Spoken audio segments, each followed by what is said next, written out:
بسم اللہ الرحمن الرحیم۔ غزوہ بدر 17 رمضان مبارک یوم بدر یوم الفرقان ہے۔ کہاں مریں گے ابو جہل، عتبہ و شیبہ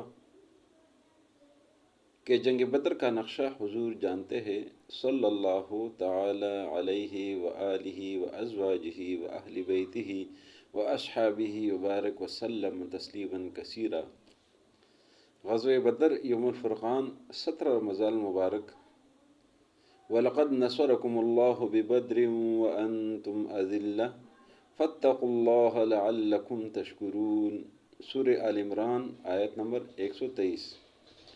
اور اللہ نے جنگ بدر میں بھی تمہاری مدد کی تھی جبکہ اس وقت بھی تم بے سر و سامان تھے، بس اللہ کی نافرمانی سے بچو تاکہ شکر گزار بن جاؤ۔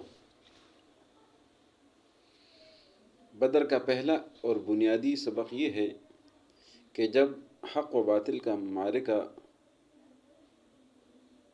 جب معروف و منکر کی کشمکش ہو تو عددی قوت بے معنی ہو جاتی ہے۔ وہ 313 تھے تو لرزتا تھا زمانہ، آج ہم کروڑوں ہیں تو کرتے ہیں غلامی۔ فضائے بدر پیدا کر فرشتے تیری نصرت کو، اتر سکتے ہیں گردوں سے قطار اندر قطار اب بھی۔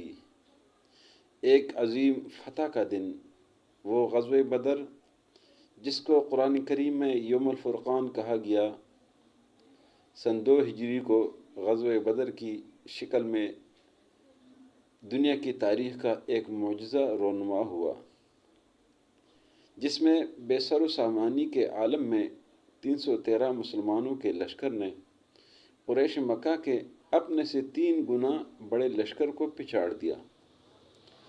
مسلمانوں کے پاس صرف 70 اونٹ، 2 گھوڑے اور چند ایک تلواریں ہی تھیں، لیکن اللہ تعالیٰ کی مدد شامل حال تھی، چنانچہ قریش کے آہنی زرہ میں ملبوس دشمنوں کو بھی موم کی طرح کاٹ کر رکھ دیا۔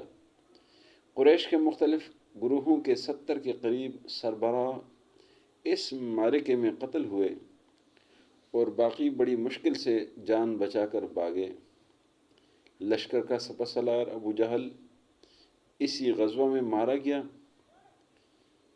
313 کے آگے تھی ہزاروں کی سپاہ، دیکھتی تھی فتح لیکن مرد مومن کی نگاہ، موت کے ڈر سے تھے سب انجا اصحاب بدر، باغبان گلشن ایماں اصحاب بدر، میری امت کی پہچان اصحاب بدر۔